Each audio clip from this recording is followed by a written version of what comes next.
Il y a des choses qui se passent dans les bars après minuit, des choses qui n'entrent jamais dans l'histoire de personne. Une porte qui s'ouvre au mauvais moment, une phrase qui atterrit dans la mauvaise poitrine, une femme qui n'aurait pas dû parler et qui parle. Ceci est l'histoire d'une de ces phrases. 6 mots, des mots ordinaires, le genre de mots qu'on oublie avant même que le café ait refroidi. Mais ces 6 mots ont traversé une pièce pleine d'hommes. Des hommes qui savaient qu'il ne fallait pas respirer trop fort, et ils ont atterri à l'intérieur d'une femme. Une femme que rien n'avait émue depuis 20 ans.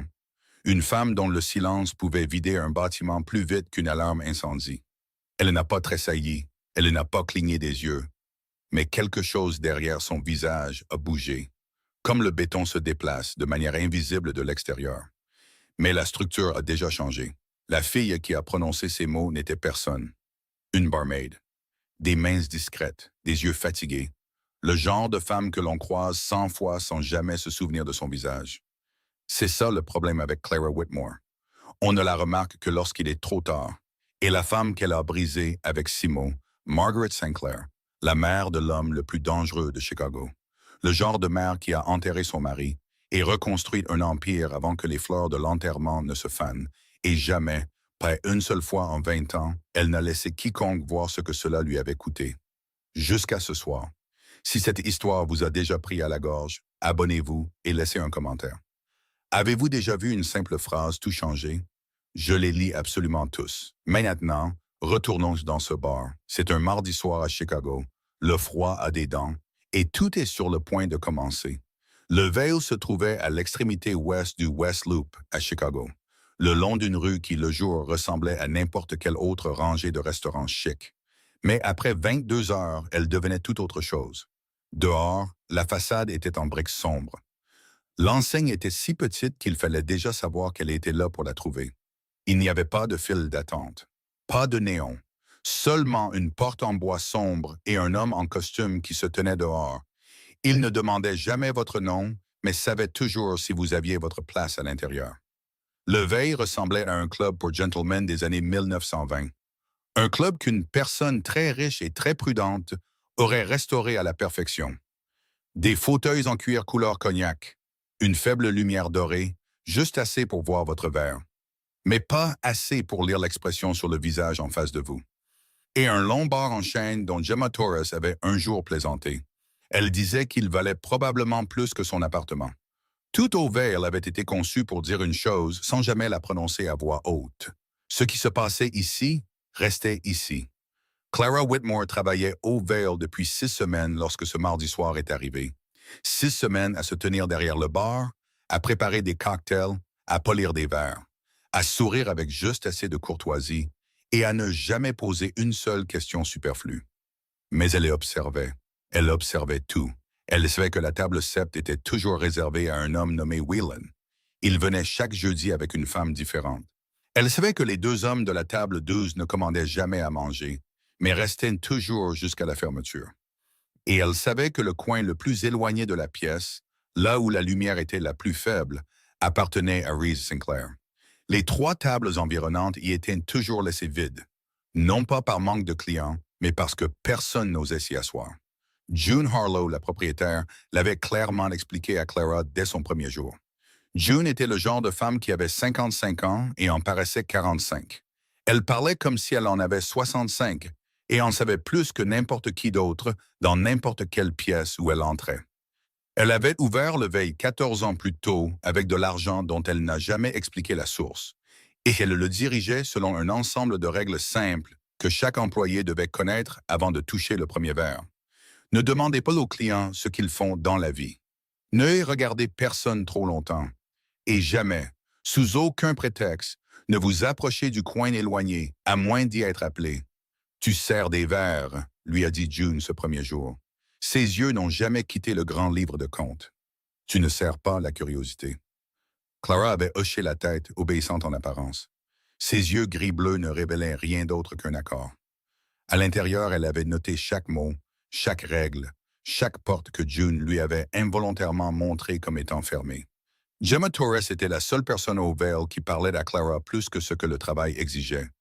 Gemma avait 29 ans, elle était la barmaid principale de la section VIP. Elle avait des cheveux bouclés qui devaient toujours être attachés et un talent étonnant pour tout savoir sur tout le monde sans jamais se faire surprendre à poser des questions. C'est Gemma qui, lors de la troisième nuit de travail de Clara, s'était penchée et avait murmuré en essuyant le comptoir. L'homme dans le coin sombre. Ne regarde pas. Ne le regarde jamais droit dans les yeux. Clara n'a pas regardé. Elle savait qui était assis là avant même d'avoir envoyé sa candidature. Il n'a pas toujours été comme ça, a poursuivi Gemma, avec la voix de quelqu'un qui raconte une histoire de fantôme pour s'amuser, tout en y croyant secrètement à moitié. June dit qu'il était différent avant. Il avait une femme, une fille. Il entrait dans cet endroit comme un homme qui se dirige vers quelque chose de bien. Maintenant, il entre, c'est tout. Clara a poli un verre. Elle n'a rien demandé de plus. Elle n'en avait pas besoin. Elle savait déjà pour Jolene. Elle savait déjà pour Phoebe. Elle en savait plus que n'importe qui d'autre dans ce bar. Et c'était exactement la chose la plus dangereuse à son sujet, qu'elle avait l'air de celle qui en savait le moins. Reese Sinclair avait 36 ans. Il dirigeait son empire comme un homme dirige une machine dont il ne se souvient plus pourquoi il l'a construite. Le jour, il s'asseyait au dernier étage du bâtiment Sinclair sur Michigan Avenue. Il signait des papiers, approuvait des contrats, prenait des décisions en moins de 30 secondes. Des décisions que d'autres mettraient des semaines à peser. Il ne se trompait pas. Il ne se trompait presque jamais. C'était la chose la plus effrayante à propos de Reese Sinclair dans sa version actuelle. Il était parfait, de la même manière qu'un couteau est parfait. Tranchant, précis et totalement indifférent à ce qu'il coupe. Les gens qui travaillaient pour lui avaient remarqué le changement depuis longtemps. Mais personne n'osait en parler. Avant, Reese donnait un ordre et on en comprenait la raison. Maintenant, Reese donnait un ordre et on obéissait parce qu'on en comprenait les conséquences. Reed Calloway, Calloway Carinchan, l'homme qui se tenait à la droite de Reese depuis 12 ans, était le seul à reconnaître que cette nouvelle cruauté n'était pas de la force. C'était un substitut, comme la façon dont les gens versent du béton dans un trou parce qu'ils ne supportent plus de regarder au fond. La nuit, ce béton s'amincissait.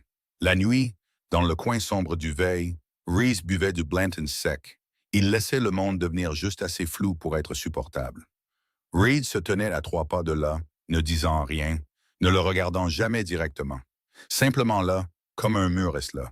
Pas pour être remarqué, mais pour s'assurer que rien ne passe. Et quelque part entre le deuxième et le quatrième verre, quand les lumières du verre étaient assez faibles et la musique assez basse, Reese s'autorisait parfois à se souvenir. Pas exprès. La mémoire ne demande pas la permission. Elle vient comme une porte qui s'ouvre violemment sous l'effet du vent. Soudaine, brève, et on voit tout ce qu'il y a derrière avant de pouvoir la refermer de force. Jolene. La façon dont elle l'appelait Sinclair quand elle le taquinait. En étirant la dernière syllabe comme si ce nom de famille était une blague privée partagée seulement entre eux deux. La façon dont elle l'appelait Reese quand elle était sérieuse. Et il savait toujours que quelque chose d'important allait arriver. Parce que sa voix changeait seulement d'un demi-ton. Assez pour qu'il l'entende. Assez pour que personne d'autre ne l'entende. Son rire, fort, vrai. Le genre de rire qui le mettait autrefois un peu mal à l'aise dans les soirées. Parce qu'il était trop authentique dans une pièce pleine de gens qui faisaient semblant. Et maintenant, il aurait tout échangé. Chaque bâtiment, chaque chiffre sur chaque compte, chaque serment de loyauté. Juste pour l'entendre une fois de plus. Mais Jolene n'était pas le souvenir qui le faisait boire. Jolene était un deuil qu'il pouvait nommer. Il pouvait dire « Ma femme est morte ». Et les gens comprenaient. Ils hochaient la tête. Ils disaient les choses appropriées. Phoebe était différente. Phoebe était un deuil sans nom, sans forme que les autres reconnaissaient. Aucune phrase que quiconque pourrait dire ne serait jamais juste. 5 mois. Elle n'avait vécu que 5 mois. Assez longtemps pour que Reese connaisse son poids dans ses bras. La chaleur spécifique d'un bébé endormi contre la poitrine de son père. Une main si petite qu'elle pouvait s'enrouler autour de son doigt et laisser encore de l'espace. Pas assez longtemps pour qu'elle ait son premier souvenir. Pas assez longtemps pour qu'elle sache qui était son père. Il ne parlait pas de Phoebe, pas à Reed, pas à Margaret, à personne. Le deuil de la perte de sa femme. Il le portait comme un homme porte une blessure que tout le monde peut voir. Le deuil de la perte de sa fille. Il le portait comme un homme porte un organe interne qui a cessé de fonctionner, mais qui reste à l'intérieur du corps. Invisible, inconnu, mais qui change la façon dont tout le reste fonctionne. Et de derrière le bar, à exactement 14 postes de son coin sombre, Clara Whitmore observait. Elle observait la façon dont il tenait son verre, la façon dont il ne buvait jamais immédiatement, le gardant toujours dans sa main un moment avant de le porter à sa bouche, comme s'il pesait si chaque gorgée en valait la peine. Elle le regardait fixer le vide, et elle savait ce qu'il regardait. Non pas parce qu'elle le comprenait, mais parce qu'elle avait passé 3 ans à étudier chaque perte que la famille Sinclair avait subie et causée. Elle prenait des notes, froidement, méthodiquement. De la même manière qu'une personne marque une faiblesse dans le mur d'une forteresse qu'elle a l'intention de faire tomber. Il buvait parce qu'il souffrait. Il venait d'ici parce qu'il ne supportait pas le silence de sa maison. Il ne regardait personne parce qu'il avait oublié comment regarder quelqu'un sans le comparer aux personnes qu'il avait perdues. Clara épolit un verre, plaçant chaque information à sa juste place. Et elle ne s'est pas autorisée à penser que le visage de l'homme tenant un verre de Bourbon, comme une bouée de sauvetage, ressemblait à quelqu'un qu'elle avait jamais aimé. C'est arrivé le mardi soir de la 7e semaine, la nuit que Clara se remémorerait plus tard. Elle comprendrait que tout avait commencé avec un verre brisé. Gemma portait un plateau dans la section VIP quand elle a glissé. Le plateau a basculé. Et 2 verres à cocktail se sont écrasés sur le sol en pierre. Ils se sont brisés en éclats assez tranchants pour lui couper la paume de la main droite. Pas gravement, mais avec assez de sang pour que June jette un coup d'œil et dise « Rentre chez toi », d'une voix qui ne laissait aucune place à la discussion. Gemma a protesté pendant exactement 3 secondes avant de réaliser que la propriétaire s'était déjà détournée. Et ainsi Clara a été envoyée dans la section VIP. Elle n'y avait jamais servi auparavant. Pendant 6 semaines, elle s'était tenue derrière le bar principal, préparant des boissons, polissant des verres, gardant exactement la distance que June avait établie. La section VIP était le territoire de Gemma, là où les tables étaient plus basses, les lumières plus faibles, et les clients étaient du genre que vous ne vouliez pas vous souvenir, et ils ne voulaient pas que vous vous souveniez d'eux non plus. Clara préparait un nouveau plateau quand elle l'a senti avant de le voir. Pas le bruit de la porte qui s'ouvre, pas des bruits de pas, mais le changement lui-même. La façon dont on peut sentir la pression de l'air chuter avant une tempête, même quand le ciel ne montre encore rien. Le bar est devenu silencieux. Pas soudainement, comme si quelqu'un avait appuyé sur un interrupteur, mais progressivement, se propageant depuis l'entrée comme une brume sur l'eau, d'une table à l'autre, une conversation s'estompant, puis une autre baissant de ton, jusqu'à ce que le veil devienne une version feutrée de lui-même. Clara s'est tournée vers la porte. Une femme entrait. Elle n'était pas grande. Elle ne se déplaçait pas rapidement. Elle avait 68 ans, vêtue d'un manteau en cachemire noir.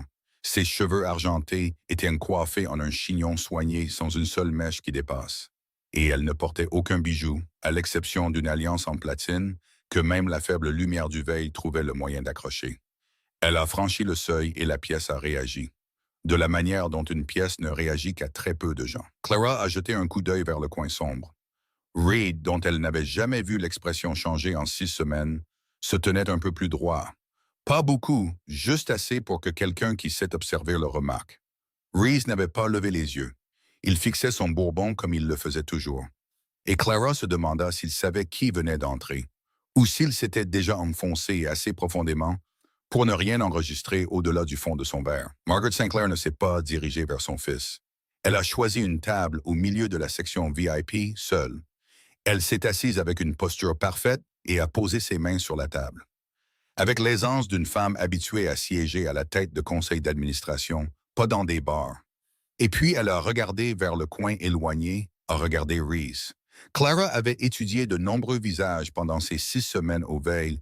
Elle avait vu des visages ivres, des visages en colère, les visages d'hommes mentant à leurs femmes. Mais elle n'avait jamais vu un visage comme celui de Margaret Sinclair ce soir-là. C'était le visage de quelqu'un qui regarde quelque chose couler, sachant que ça coule, et qui décide de sortir ou non, tout en sachant pertinemment qu'elle ne sait pas nager. June est apparue à côté de Clara. Elle lui a attrapé le poignet, rapidement et fermement. La prise de quelqu'un qui délivre une information urgente en 3 secondes. C'est Margaret Sinclair, sa mère. June n'a pas eu besoin de pointer du doigt pour que Clara sache de qui elle parlait en disant « Est-ce ça ?» Ne viens pas ici. Elle ne vient jamais dans des endroits comme celui-ci. Gemma est la seule qui sert la section VIP et Gemma est aux urgences en train de se faire panser la main. June a regardé Clara et dans ses yeux, il y avait quelque chose que Clara n'avait jamais vu auparavant chez cette femme. Pas de la peur, mais quelque chose de plus proche de la prudence. Le genre de prudence qui appartient à quelqu'un qui a vécu assez longtemps au bord de la pègre pour savoir que certaines portes, une fois ouvertes, ne peuvent plus être refermées. Fais attention.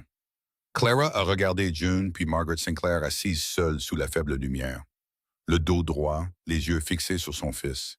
Et sur son visage, il y avait 20 ans de larmes non versées, compressées en une seule ligne dure entre ses sourcils. « Je peux le faire », a dit Clara, et elle a marché. Clara a d'abord posé le verre d'eau devant Margaret, puis la serviette en tissu blanc soigneusement pliée, puis elle laisse rester debout un instant de plus que nécessaire. Assez longtemps pour que Margaret réalise qu'elle était toujours là, assez brièvement pour ne pas devenir une intrusion. Margaret n'a pas levé les yeux. Elle fixait toujours le coin éloigné du bar, où son fils était assis avec son troisième bourbon et l'ombre de Reed derrière lui. Et sur son visage, il y avait une expression que Clara avait remarquée de loin, mais qu'elle ne pouvait vraiment lire que maintenant, en se tenant prêt. Ce n'était pas de la colère, ce n'était pas du chagrin. C'était le genre de colère très spécifique qui appartient à quelqu'un qui aime une autre personne assez profondément. Et c'est pour que son impuissance face à l'autodestruction de cette personne devienne quelque chose de tranchant, de brûlant et sans endroit où le poser. Clara connaissait cette expression. Elle l'avait déjà vue sur un autre visage, dans une autre pièce, à un autre moment de sa vie. Et parce qu'elle la connaissait, parce qu'elle était réelle et non quelque chose qu'elle avait répété, la phrase suivante qui sortit de sa bouche avait la qualité de quelque chose de si honnête que même elle en fut légèrement surprise.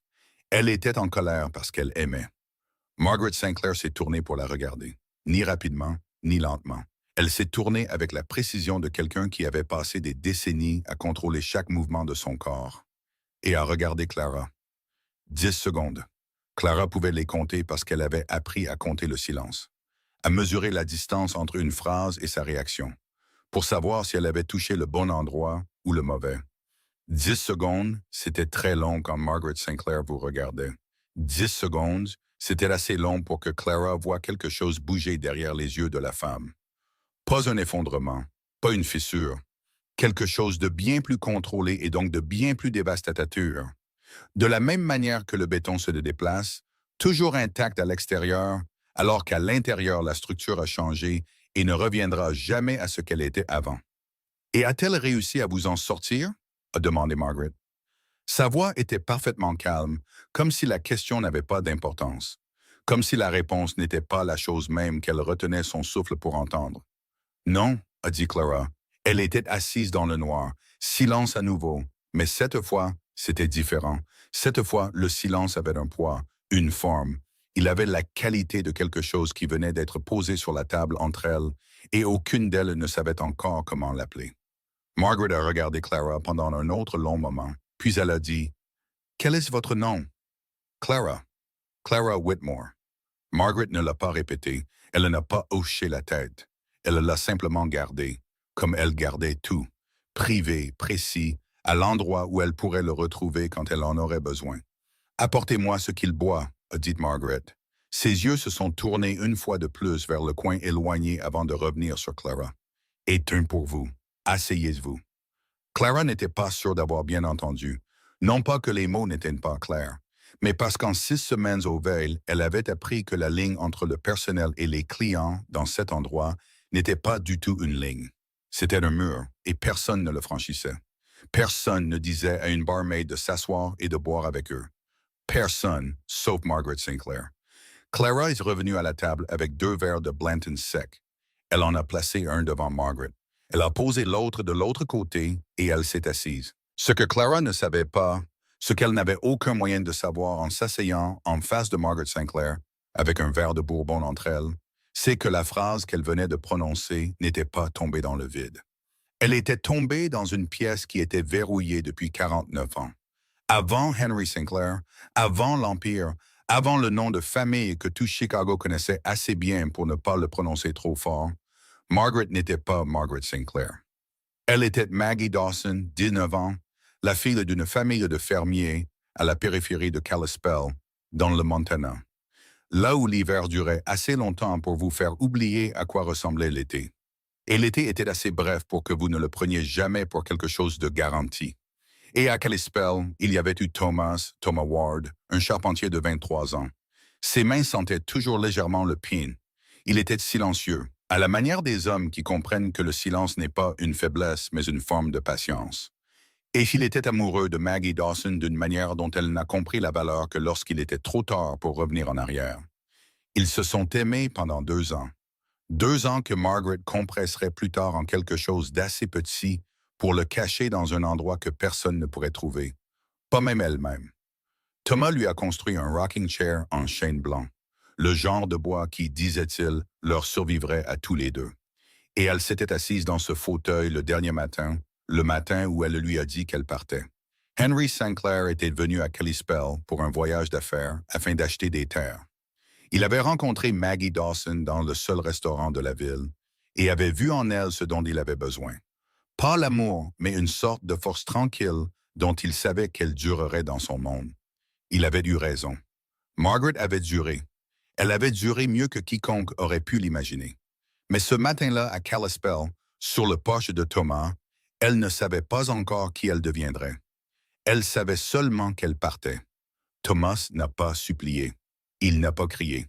Il s'est tenu sur les marches du perron, ses mains encore couvertes de sueur. Et il l'a regardée avec les yeux d'un homme qui regarde quelque chose s'en aller, tout en sachant que si ça partait, ça ne reviendrait pas. Et il a dit, de sa voix ordinaire, de la même voix qu'il utilisait pour tout car Thomas n'en avait pas d'autre. Si un jour tu es fatigué, trouve juste un endroit sombre et assieds-toi. Je te trouverai. Elle est partie. Elle n'est jamais revenue. Elle est devenue Margaret Sinclair, la femme d'Henry, la mère de Reese. Le pilier d'un empire qu'elle a construit avec les mains mêmes que Thomas avait autrefois tenues sur un porche dans le Montana. Elle a enterré Henry 20 ans plus tôt, après qu'il ait été abattu dans un règlement de compte qu'elle avait nettoyé avant même l'arrivée de la police. Elle n'a pas pleuré. Elle a tout réorganisé. Elle a maintenu la famille Sinclair debout par pure volonté et par une capacité à regarder directement la pire chose dans la pièce sans s'arrêter. Mais Thomas, elle ne l'a jamais enterré. Thomas est mort 11 ans après qu'elle ait quitté Kalispell, seule dans la maison qu'il avait construite lui-même, avec le même chêne blanc dont il avait dit un jour qu'il leur survivrait à tous les deux. Elle l'a appris par une seule ligne nécrologique dans le journal local de Kalispell, celui auquel elle était toujours abonnée, qu'elle ne lisait jamais, mais qu'elle n'annulait jamais non plus. Comme si garder ce journal était la seule façon qu'elle s'autorisait de rester connectée à la ville qu'elle avait abandonnée. Thomas Ward, 34 ans, charpentier, ne laisse personne derrière lui. Elle n'a pas pleuré.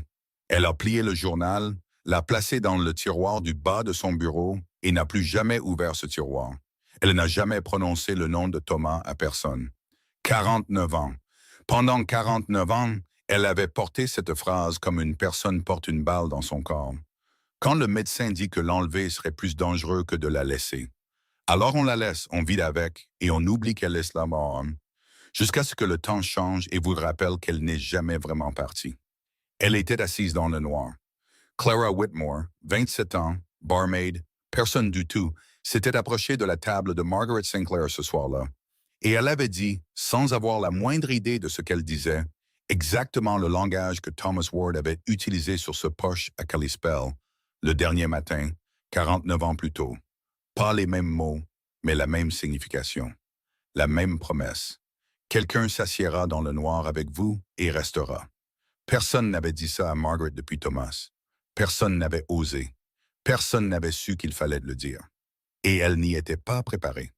49 ans à construire des murs. 49 ans à ne pas pleurer, à ne pas parler, à ne pas permettre. Et 6 mots d'une fille qui n'était personne les ont traversés comme s'ils n'avaient jamais existé. Reese avait tout vu depuis son coin sombre. Non pas parce qu'il prêtait attention, mais parce que 36 ans de vie dans la famille Sinclair lui avaient appris quelque chose qu'aucune école n'aurait jamais pu lui apprendre. qu'on n'a pas besoin de regarder directement une chose pour la voir. Il suffit de savoir quand l'air dans une pièce change. Et l'air avait changé au moment où sa mère était entrée. Il savait qu'elle était là avant de lever les yeux. Il le savait parce que Reed s'était redressé, parce que le bruit du bar avait baissé d'un demi-ton, parce que la présence de Margaret Sinclair modifiait toujours la gravité de la pièce où elle entrait. Il ne s'était pas levé. Il n'était pas allé la saluer parce qu'il savait qu'elle n'était pas venue pour être saluée. Elle était venue pour une raison qu'il ne voulait pas entendre. Et il ne voulait pas l'entendre parce qu'entendre signifiait reconnaître. Et reconnaître signifiait ressentir. Et ressentir était la chose même que le troisième verre de Bourbon était censé empêcher. Mais il a regardé. Il a regardé la serveuse se diriger vers la table de sa mère. Il l'a regardé poser l'eau, poser la serviette et rester là. Il l'a regardé dire quelque chose qu'il ne pouvait pas entendre de cette distance, et il a regardé sa mère se taire. Margaret Sinclair ne se taisait pas. Elle contredisait. Elle commandait. Elle contrôlait chaque conversation comme un chef d'orchestre contrôle un orchestre. Par sa simple présence et une foi absolue que tout irait dans la direction qu'elle choisissait. Mais ce soir-là, au veille, une serveuse de bar a dit quelque chose et Margaret s'est tue. Pas silencieuse parce qu'elle préparait une réponse. Silencieuse parce qu'elle ne pouvait pas répondre. Reese a reconnu la différence, et c'était plus froid que le Bourbon. Elle est restée avec la serveuse pendant 40 minutes. 40 minutes que Reese a compté, non pas parce qu'il le voulait, mais parce qu'il ne pouvait s'empêcher de compter. 40 minutes pendant lesquelles sa mère, qui ne s'asseyait jamais avec quelqu'un sans but, s'est assise avec une barmaid dont il ne connaissait même pas le nom. Puis Margaret s'est levée. Elle est sortie de la section VIP, a traversé le bar et est passée devant la table de Reese. Elle ne l'a pas regardé. Pas un regard. Pas un mot. Elle est passée devant lui comme si cette table était vide. Comme s'il n'existait pas. Et Reese a compris parce qu'il avait grandi avec ça. C'était ainsi que Margaret Sinclair punissait. Pas avec de la colère, avec l'invisibilité. Elle vous transformait en air. Et vous restiez assis là, sachant que vous veniez d'être effacé de son monde, temporairement ou définitivement, selon sa déception.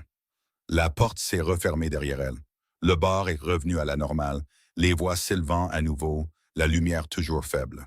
Tout était exactement comme avant son arrivée, sauf que ce n'était plus du tout comme avant, parce que Reese avait vu quelque chose qu'il n'aurait pas dû voir, sa mère ébranlée par quelqu'un d'autre que lui. Clara débarrassait la table de Margaret. 2 verres de Bourbon, un presque intact, le sien, un vide, celui de Margaret. Elle a empilé les verres sur son plateau avec les mains calmes et entraîné de quelqu'un qui avait fait ce mouvement 1000 fois. Reese s'est levé. Reed a bougé par instinct. Reese a levé une main, un petit geste, et Reed s'est arrêté. Attendez. Elle s'est arrêtée. Elle n'a pas sursauté. Elle ne s'est pas retournée trop vite. Elle s'est retournée avec le mouvement de quelqu'un qui avait entendu et s'autorisait à répondre. Ni plus vite, ni plus lentement qu'elle ne le choisissait. Elle l'a regardé, et Reese, pour la première fois en 3 ans, s'est retrouvé à regarder quelqu'un qu'il voulait vraiment regarder. Qu'est-ce que vous lui avez dit? Pas grand-chose. Elle n'a rien dit de plus. Elle n'a pas expliqué.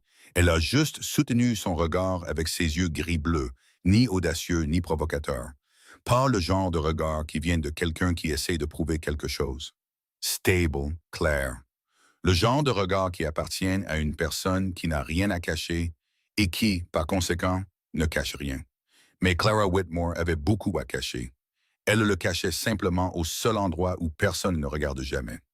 Derrière l'honnêteté. Votre nom, a-t-il demandé. Non pas parce qu'il avait besoin de savoir, mais parce qu'il voulait savoir. Et la distance entre ces deux choses, entre le besoin et le désir, était quelque chose que Reese Sinclair n'avait pas ressenti depuis 3 ans. Clara, a-t-elle dit, seulement ça. Pas de nom de famille, pas d'explication. Et il s'est retrouvé à s'accrocher à ce nom de la même manière que sa mère l'avait fait, privé, précis, à l'endroit où il pourrait le retrouver. Clara est rentrée à son appartement de Pilsen à près de 3 heures du matin. Elle est descendue et a frappé doucement 2 fois à la porte de Madame Munoz, la femme de 63 ans qui vivait au rez-de-chaussée et gardait Rosie chaque soir où Clara travaillait, pour un prix que Clara soupçonnait qu'elle maintenait délibérément bas, parce qu'elle se souciait plus de Clara qu'elle n'avait besoin de l'argent. Rosie dormait sur le canapé de Madame Munoz, enroulé dans la couverture à éléphant qu'elle transportait partout comme un talisman. Clara a soulevé sa fille avec précaution et légèreté, de la manière que son corps avait apprise par cœur au cours des 2 dernières années. Une main sous sa tête, une sous son dos. Gardant la petite fille blottie contre sa poitrine jusqu'à ce que la respiration de Rosie effleure son cou. Et Clara sut qu'elle ne s'était pas réveillée. Elle a porté Rosie jusqu'au 2e étage. Elle l'a déposée dans le petit lit dans le coin de la seule pièce de l'appartement. Elle a remonté la couverture et s'est assise par terre à côté du lit. Dans le noir, elle n'a pas allumé la lumière. L'obscurité de cet appartement était quelque chose qu'elle connaissait bien. Elle s'était assise dans cette obscurité plus de nuits qu'elle ne voulait en compter. Et chaque nuit où elle s'asseyait ici, elle n'était pas Clara Whitmore, barmaid au Vale. La fille aux mains tranquilles et au sourire poli juste ce qu'il faut. Elle était Clara Whitmore, la femme qui avait passé 3 ans à planifier la destruction de la famille Sinclair. Naomi Whitmore, sa sœur, de 3 ans son aînée, journaliste d'investigation pour le Chicago Independent, était morte 4 ans plus tôt. Son corps avait été retrouvé sur les rives de la rivière Chicago un matin de novembre, découvert par un jogger à 6h15, et l'affaire avait été ouverte et classée en 48 heures avec la conclusion d'un suicide. Clara savait que Naomi ne s'était pas suicidée parce qu'elle connaissait Naomi. Elle savait que sa sœur était le genre de personne qui se battrait contre tout ce que la vie lui jetterait. Non pas parce qu'elle était courageuse, mais parce que Naomi avait cette obstination particulière que l'on trouve chez les gens qui croient que la vérité compte plus que la sécurité. Naomi avait passé les 6 derniers mois de sa vie à enquêter sur un réseau de blanchiment d'argent. Un réseau qui passait par des projets immobiliers dans le sud de Chicago. Elle avait suivi l'argent à travers 4 couches de sociétés écran. Et à la 5e couche, elle a trouvé le nom Sinclair. C'est la dernière chose que Naomi a dite à Clara au téléphone 2 jours avant sa mort. « Je l'ai trouvé, Clara. C'est plus gros que je ne le pensais. » Puis le silence. Puis la rivière Chicago. Clara est allée à la police. La police a écouté avec le genre d'écoute que les gens utilisent quand ils ont déjà pris leur décision avant même que vous ayez fini de parler. Clara est allée au journal. Le journal a retiré l'article de Naomi du système en 1 semaine. Clara se tenait devant la tombe de sa sœur au cimetière de Rose Hill un après-midi de décembre, alors que la neige commençait à peine à tomber. Et elle était la seule personne présente. Et elle a fait une promesse. Pas à voix haute, pas de manière dramatique, juste une phrase silencieuse dans l'espace entre elle et la pierre tombale. Quelqu'un paiera, et puis elle a commencé. 3 ans. 3 ans qu'elle a passé à apprendre tout ce qu'elle pouvait trouver sur la famille Sinclair. La structure du pouvoir, les liens commerciaux, les points faibles. Et au cours de ses recherches, elle a trouvé 2 choses auxquelles elle ne s'était jamais attendue. La première, Phoebe Sinclair, la fille de Reese. Le bébé que le monde entier croyait mort avec sa mère dans l'accident de voiture 3 ans plus tôt, avait en fait survécu. La petite fille avait été sortie de l'hôpital sous un autre nom, poussée dans le système de placement familial par un intermédiaire. Clara a mis 5 mois à le retrouver. Quelqu'un avait voulu que le bébé disparaisse. Pas qu'il meure, juste qu'il disparaisse. Et Clara ne savait pas qui, mais elle savait que cela signifiait que l'accident n'en était pas un. Elle a trouvé Phoebe dans sa 2e famille d'accueil dans la banlieue de Milwaukee, âgée de 14 mois, sous le nom de Rose. Elle a demandé l'adoption légale sous son vrai nom par le système juridique, et il a fallu 7 mois pour compléter les formalités. Elle a gardé le nom de Rose, le transformant en Rosie, parce que l'enfant savait déjà tourner la tête quand elle l'entendait. La 2e chose que Clara a trouvée, c'était Margaret. Pas Margaret Sinclair, Maggie Dawson. De vieux dossiers de Kalispell dans le Montana. Une photographie en noir et blanc dans les archives d'un journal local. Une jeune fille de 19 ans debout à côté d'un jeune homme devant une maison en bois nouvellement construite. La nécrologie de Thomas Ward, 34 ans, charpentier, ne laisse personne derrière lui. Et un fil mince, presque invisible, reliant Maggie Dawson à Kalispell et Margaret Sinclair à Chicago. Un fil que Clara avait tiré lentement et prudemment pendant 14 mois. Clara connaissait l'histoire de Margaret par cœur. Elle connaissait Thomas. Elle savait quelle phrase ferait mouche. Elle s'était entraînée. Le plan avait été aussi clair qu'un dessin d'ingénieur. Utiliser Rosie pour se rapprocher de Margaret. Par Margaret, se rapprocher de Reese. Gagner leur confiance, creuser plus profondément dans la famille, trouver les preuves et les détruire de l'intérieur. Chaque étape avait été calculée. Chaque phrase avait été pesée. Chaque sourire avait été mesuré. Mais assise dans le noir cette nuit-là, après s'être assise en face de Margaret Sinclair et avoir vu quelque chose bouger derrière le visage de la femme que aucun scénario ne l'avait préparé à voir, Clara a regardé Rosie dormir. Ses cheveux noirs étalés sur l'oreiller, sa petite main agrippant la couverture à éléphant, sa respiration régulière et totalement confiante, comme seuls les enfants peuvent l'être. Cette façon de croire que le monde est sûr parce que la personne qu'ils aiment est proche. Et Clara a réalisé, avec une clarté froide et silencieuse comme une pierre tombant au fond d'un puits, qu'à un moment donné au cours des 2 dernières années, Rose avait cessé d'être une pièce d'échec. Elle ne savait pas exactement quand. Peut-être que c'était la première nuit où Rosie a eu de la fièvre et que Clara l'a tenue dans ses bras aux urgences pendant 4 heures, seule, pendant que la petite fille s'accrochait à sa main tout le temps. Peut-être que c'était la première fois que Rosie l'a appelée maman de cette petite voix douce et maladroite, et avec une certitude totale, comme si c'était la seule vérité dont elle avait besoin. Clara ne savait pas quand c'était arrivé. Elle savait seulement que le bébé qui dormait dans ce lit était sa fille, et que sa fille était aussi la fille de l'homme qu'elle prévoyait de détruire. Elle est restée assise dans le noir, regardant Rosie respirer, et pour la première fois dans 3 ans, son plan ne ressemblait plus à un dessin d'ingénieur. Il ressemblait à quelque chose qui pouvait saigner. 3 jours après ce mardi soir, Margaret Sinclair est retournée au Vale. Mais cette fois, elle n'a pas regardé vers le coin sombre du bar. Elle n'a pas regardé vers Reese, qui était toujours assis là avec son verre de Blanton's et l'ombre de Reed derrière lui, comme tous les autres soirs. Elle est entrée, a choisi la même table dans la section VIP. Elle s'est assise avec la même posture droite et ses mains posées sur la table et a regardé directement vers le bar. A regardé Clara. June l'a vue la première. Elle s'est tenue à côté de Clara derrière le bar et a dit doucement « Elle est de retour et elle te regarde ». Clara a posé le verre qu'elle était en train de polir. Elle n'était pas surprise. Dans son plan de 3 ans, cela avait toujours été la prochaine étape. Margaret revenant, Margaret la cherchant, Margaret commençant à s'ouvrir. Elle avait prédit cela. Ce qu'elle n'avait pas prédit, c'était le sentiment que cela procurait quand cela arrivait vraiment. Le sentiment que Margaret la cherchait, non pas parce que Clara avait manipulé le moment correctement, mais parce que Clara avait dit la vérité et que cette vérité avait touché quelque chose en Margaret qu'elle n'avait trouvé chez personne d'autre en 20 ans. Clara a apporté le bourbon à la table sans attendre d'être appelée. Margaret l'a regardé poser le verre, s'asseoir. Cette fois, ce n'était pas une invitation. C'était toujours un ordre, mais il y avait quelque chose de différent dans sa voix. Plus léger d'un demi-ton, assez pour que Clara l'entende, mais pas assez pour que quelqu'un d'autre le remarque. Clara s'est assise.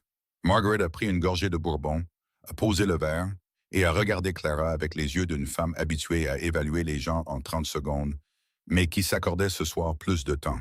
« Avez-vous un enfant ?» Clara n'a pas tressailli. Elle savait que la question viendrait.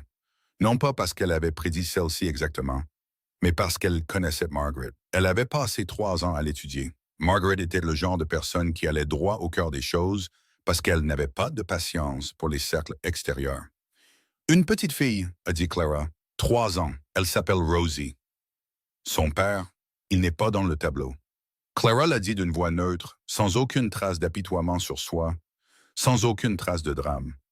Juste un fait, présenté comme un fait, et c'était un choix conscient, car Clara savait que Margaret Sinclair méprisait l'apitoiement sur soi encore plus qu'elle ne méprisait la faiblesse.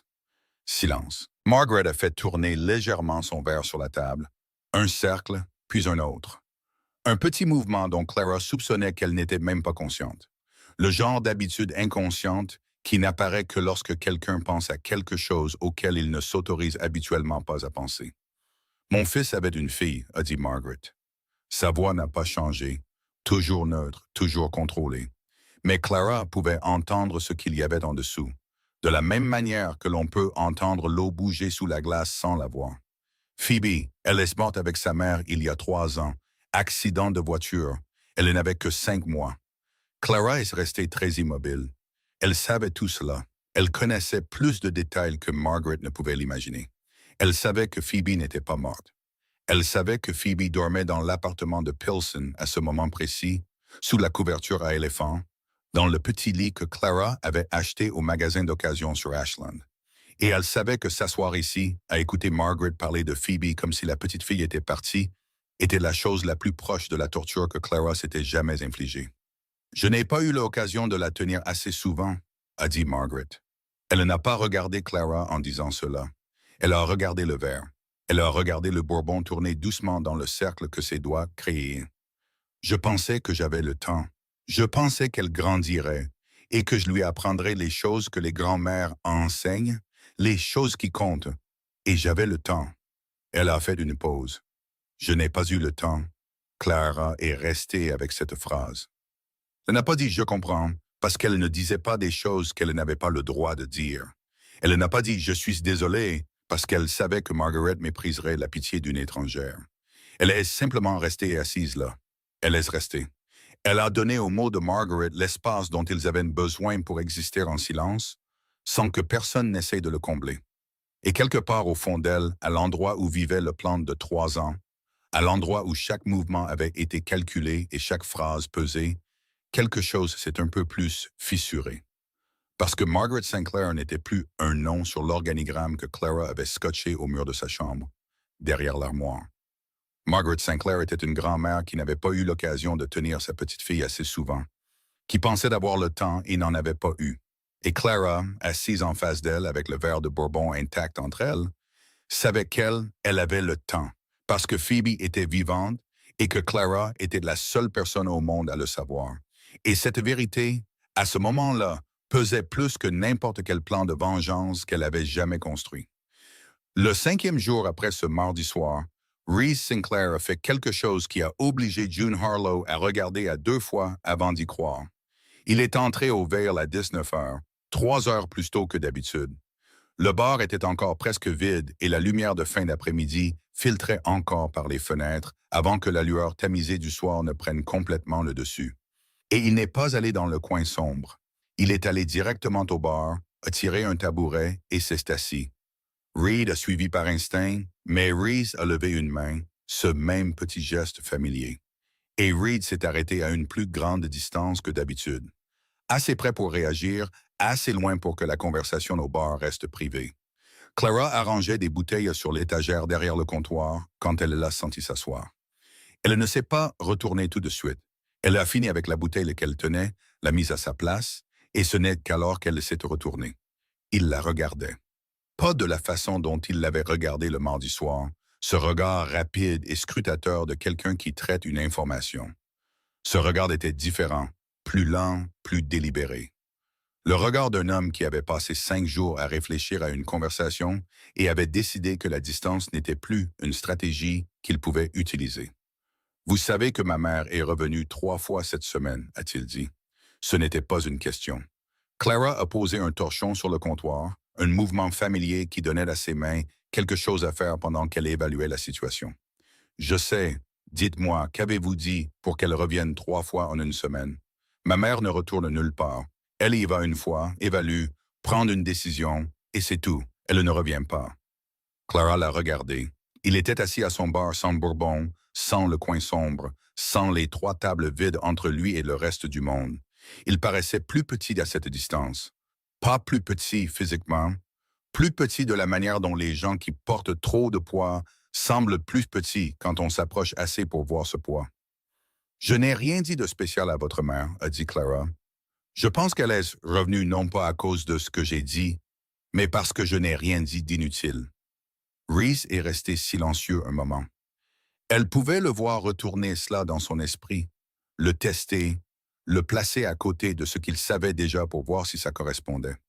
Puis elle a fait quelque chose que son plan de 3 ans n'avait jamais prévu. Parce que quelque chose dans cette proximité, dans un bar vide sous la lumière de fin d'après-midi, au lieu de la pénombre de minuit, lui a donné envie de poser une vraie question. « Jolene, dit-elle doucement, comme si elle ouvrait une porte au lieu de l'enfoncer. Comment était-elle avant de mourir? » Reese n'a pas répondu tout de suite. Il l'a regardé et Clara a vu sur son visage quelque chose qu'elle a reconnu parce qu'elle l'avait vu sur le visage de Margaret. La surprise. Pas la surprise parce que la question était difficile. La surprise parce que c'était la bonne question.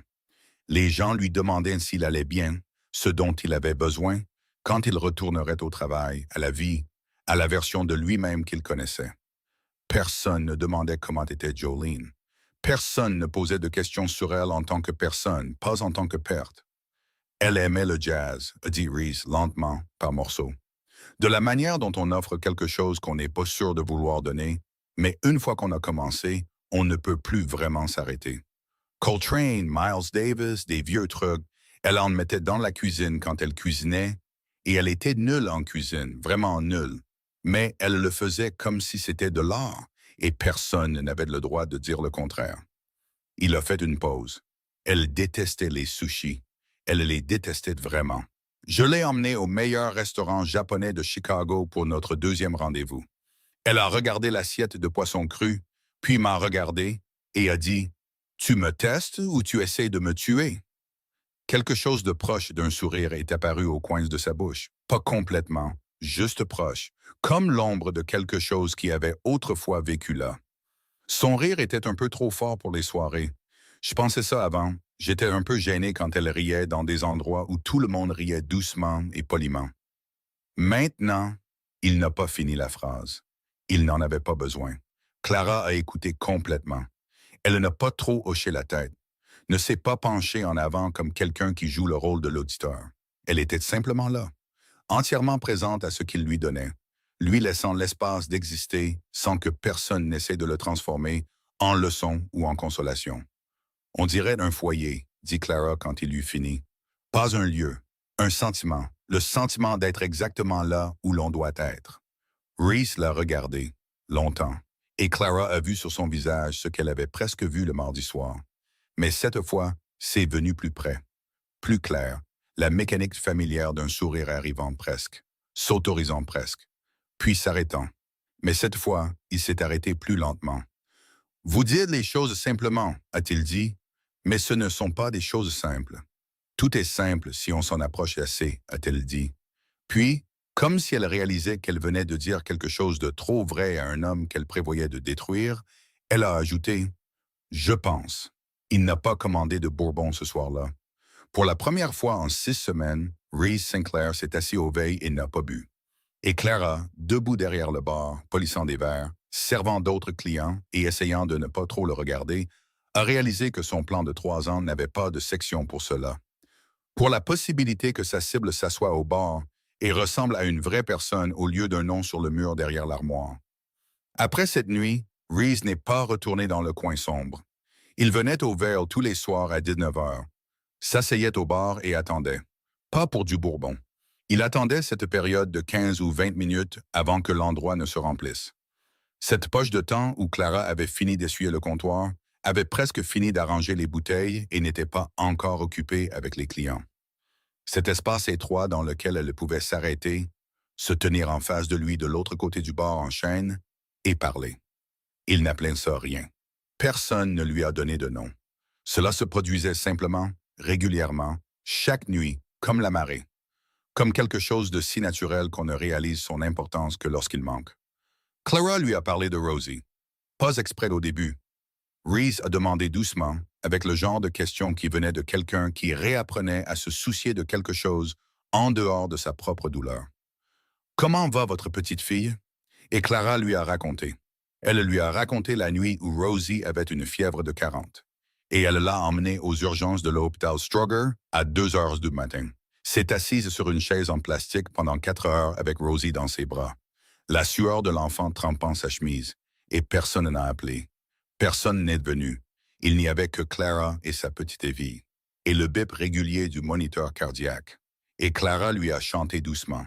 Une chanson dont elle ne se souvenait pas du nom, seulement la mélodie. Parce que sa mère la chantait quand elle était petite. Elle lui a raconté comment Rosie appelait chaque chien chiot, peu importe sa taille. Même le berger allemand de Madame Munoz qui pesait 40 kilos.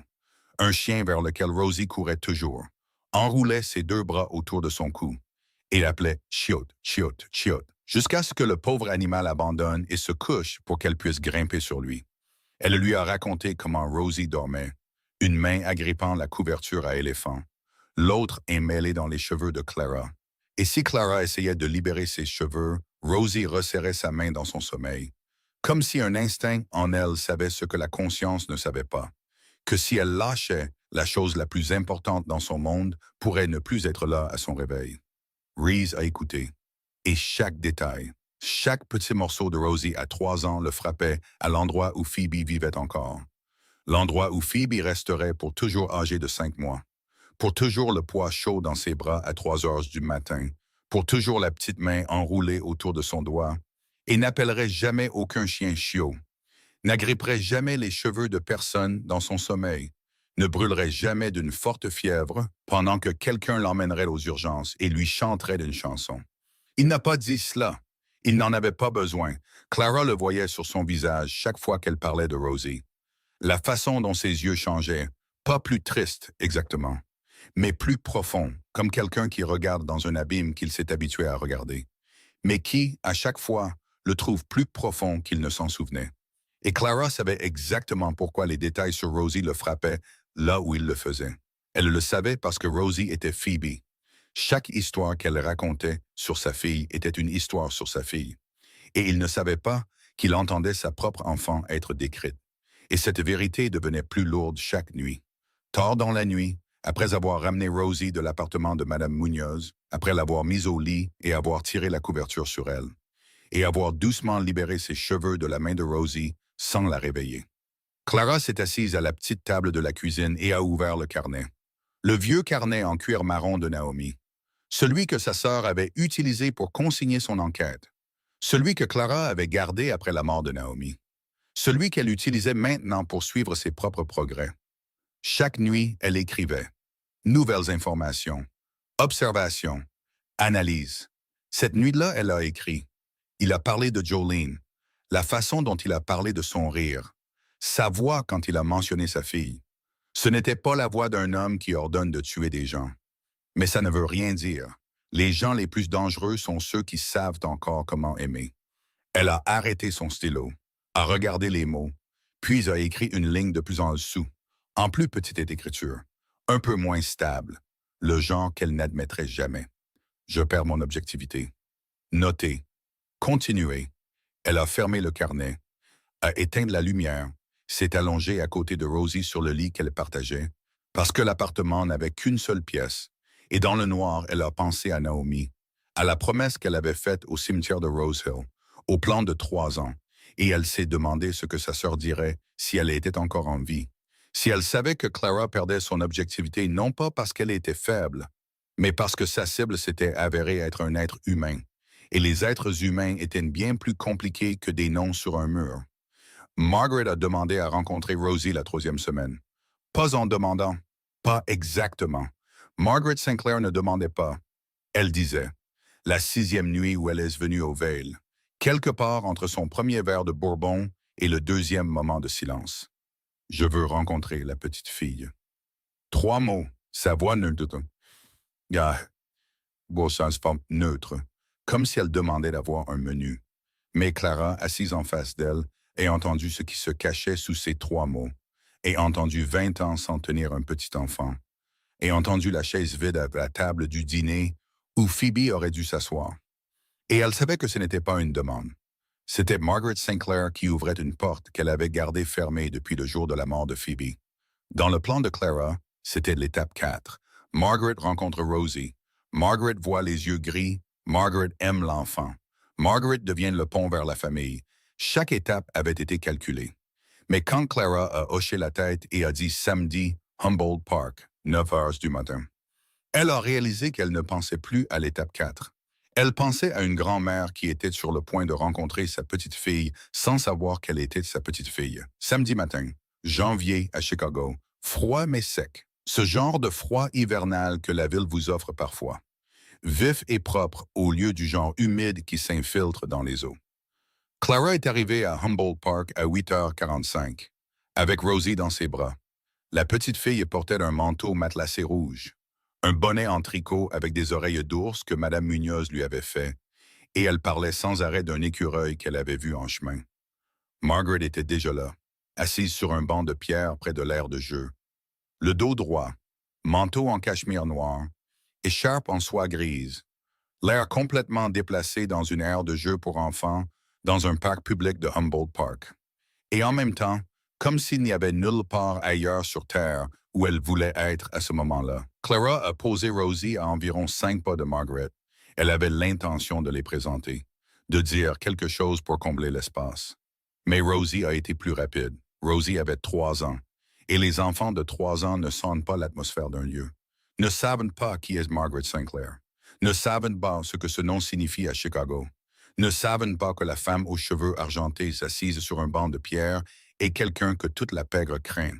Rosie n'a vu qu'une grand-mère, et Rosie aimait les grands-mères, n'importe quelle grand-mère, parce que Madame Munoz lui avait appris que les grands-mères étaient le genre de personnes qui donnaient des bonbons et vous soulevaient haut. Rosie a couru droit sur Margaret, élevé les 2 bras, et a dit d'une voix vive pleine d'une certitude totale. « Mamie, en haut! » Margaret n'a pas bougé. Clara a vu ses mains à 5 pas de distance, les mains posées sur ses genoux, les mains qui avaient signé des ordres dont les gens ne parlaient pas dans les salons. Les mains qui avaient plié la nécrologie de Thomas Ward 49 ans plus tôt et l'avaient placée dans un tiroir, jamais rouvert. Les mains qui avaient réorganisé l'Empire Sinclair dans les 3 heures suivant la mort de son mari. Ses mains tremblaient pour la première fois que Clara les voyait. Pas beaucoup, assez. Margaret a soulevé Rosie dans ses bras, lentement, prudemment, avec les mains de quelqu'un qui avait autrefois tenu des enfants, mais pas depuis bien trop longtemps, et les muscles se souvenaient même si le cœur n'était pas prêt pour ce poids. Pas le poids physique. Rosie était légère, mais le poids de ce que tenir un enfant de 3 ans lui faisait se souvenir. Rosie, parce que Rosie était Rosie, a attrapé le col en cachemire de Margaret dans son petit poing et a serré fort.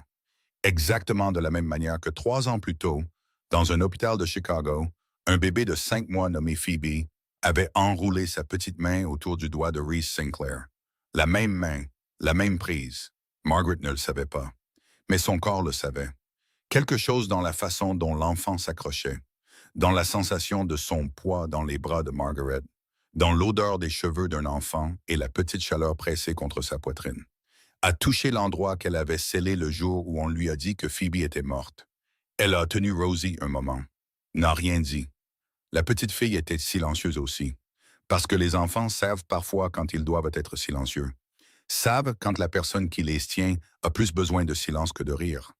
Puis Margaret a regardé Clara, et Clara a vu la question dans ses yeux avant qu'elle ne la pose.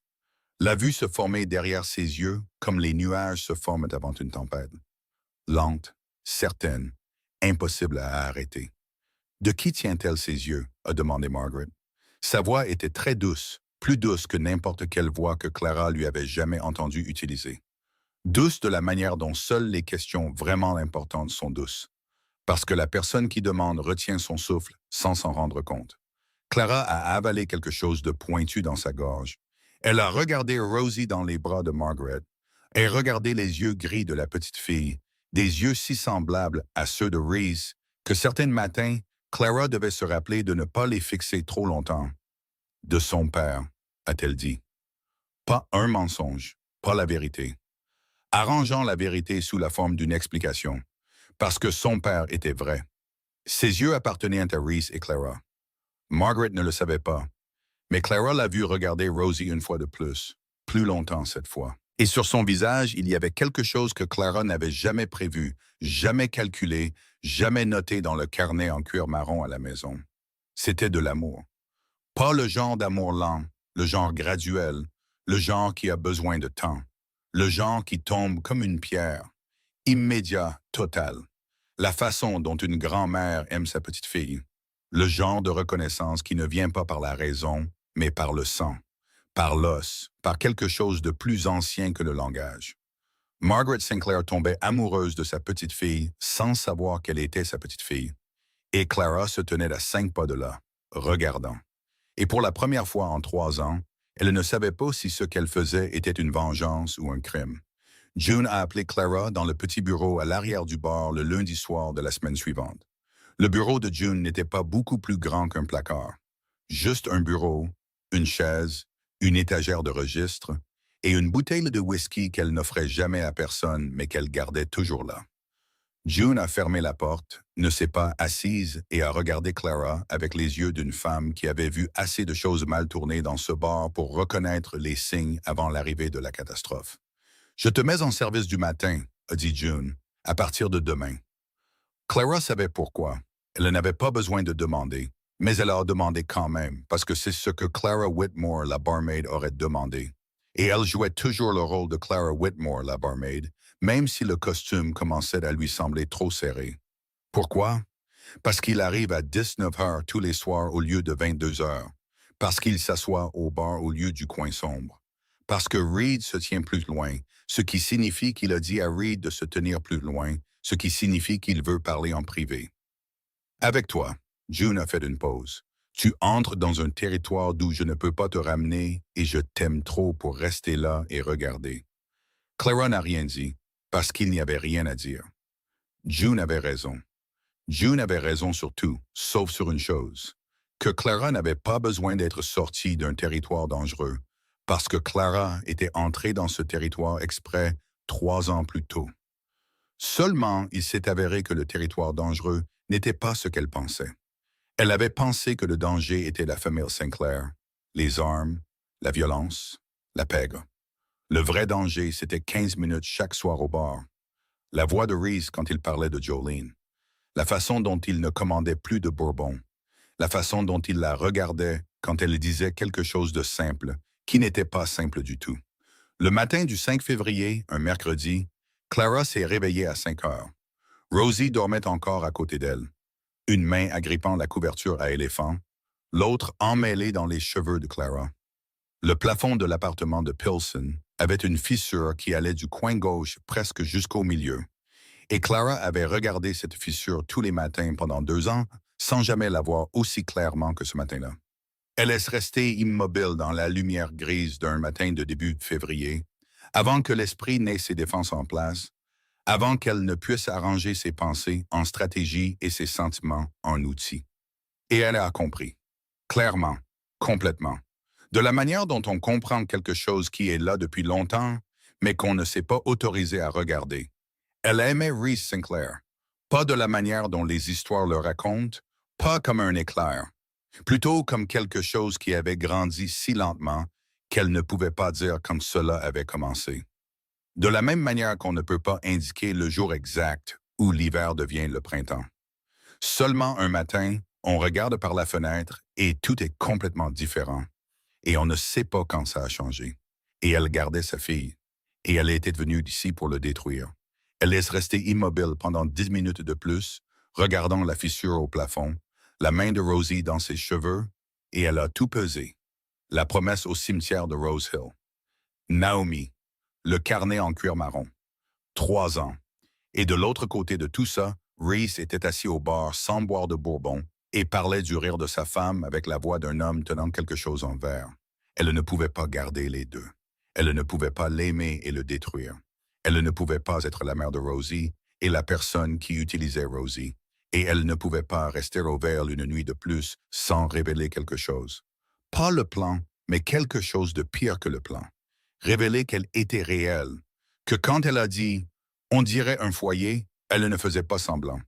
Elle a donné sa démission à June cet après-midi-là. Raison. Affaire familiale, besoin de rentrer à la maison.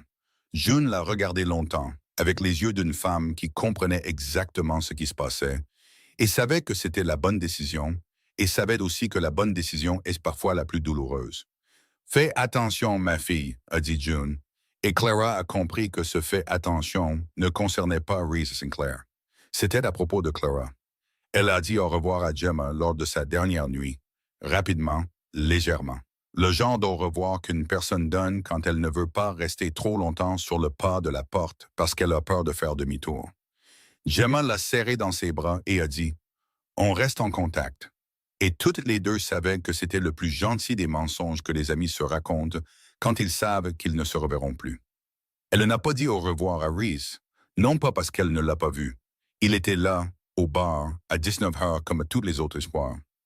Mais elle ne se faisait pas confiance pour se tenir devant lui, dire au revoir, et ne vouloir dire que au revoir. Elle avait peur de dire au revoir et que cela sonne comme « je suis désolé ». Et s'il demandait de quoi elle était désolée, elle n'aurait aucune réponse qui ne détruise pas tout. Elle a quitté le Veil le vendredi matin avant 8 heures, alors que le bar était encore fermé et que les rues du West Loop étaient encore calmes. Et personne ne l'a vu franchir cette porte en bois sombre pour la dernière fois. Elle portait Rosie, un sac de vêtements et le carnet en cuir marron de Naomi, et elle est partie. Reese est arrivé au Veil à 19 heures le vendredi soir, comme tous les autres soirs. Il est entré, est allé directement au bar, a tiré un tabouret et a levé les yeux. Gemma était derrière le bar, pas Clara. Gemma polissait un verre avec l'expression de quelqu'un qui savait que la question allait venir et avait déjà la réponse préparée, mais ne l'aimait pas. Où est-ce Clara? Gemma a posé le verre. Elle a démissionné. Hier était son dernier jour. Silence, le genre de silence dont Gemma se souviendrait longtemps après cette nuit. Non pas parce qu'il a duré longtemps, ce ne fut pas le cas, mais à cause de sa qualité. Comme le silence dans une pièce quand quelqu'un vient de dire quelque chose qui ne peut pas être repris. Où est-elle allée? Je ne sais pas, elle n'a rien dit. Reese n'a rien demandé de plus. Il est resté assis au bar pendant encore 10 secondes. Et pendant ces 10 secondes, il a fait quelque chose que Reed, debout à 3 pas derrière lui, ne l'avait jamais vu faire en 3 ans. Il a posé le verre de bourbon sur le bar, intact, toujours plein. Reese Sinclair était venu au Veil tous les soirs pendant près de 2 mois et n'avait jamais posé un verre avant de le vider. Reed a regardé le verre, a regardé Reese, et a compris que quelque chose venait de changer d'une manière qui ne serait pas réversible. Reese s'est levé et est sorti. Il n'a rien dit à Gemma, n'a pas regardé Reed. Il est sorti par la porte en bois sombre dans la nuit de février à Chicago et a conduit. Il n'est pas rentré chez lui. Il a conduit jusqu'à Gold Coast, jusqu'à la maison Langer Brun sur Astor Street où Margaret vivait seule depuis la mort d'Henry. Il avait une clé, mais il a frappé quand même. Parce que dans la maison de Margaret Sinclair, on frappe, même si on est son fils, même si on a une clé, même si on est l'homme le plus dangereux de Chicago. On frappe parce que c'est la maison de sa mère et que sa mère a des règles. Margaret a ouvert la porte. Elle portait un pull en cachemire gris, un pantalon souple, ses cheveux lâchés sur ses épaules, au lieu d'être relevés. Et elle tenait un livre avec un doigt marquant encore la page. Clara avait vu Margaret au Veil sous la lumière tamisée, vêtue de noir, le dos droit, le visage illisible. Reese a vu une version différente, la version à la maison. Plus douce, plus fatiguée, plus humaine. La version qu'elle ne laissait exister que lorsque personne ne regardait. Et ce soir, il regardait, et elle n'avait pas eu le temps de redevenir l'autre. Clara a démissionné, a-t-il dit. Margaret l'a regardé. Elle n'a pas semblé surprise. Elle s'est écartée pour le laisser entrer, a fermé la porte et est entrée dans le salon où la lampe était encore allumée. Et le fauteuil dans lequel elle était assise portait encore l'empreinte de son corps. « Je sais », a-t-elle dit. Elle m'a appelé ce matin pour me dire au revoir. Elle s'est assise dans son fauteuil, a posé le livre sur la table à côté d'elle, a regardé Reese avec les yeux qu'il avait connus toute sa vie. Mais ce soir, il semblait différent.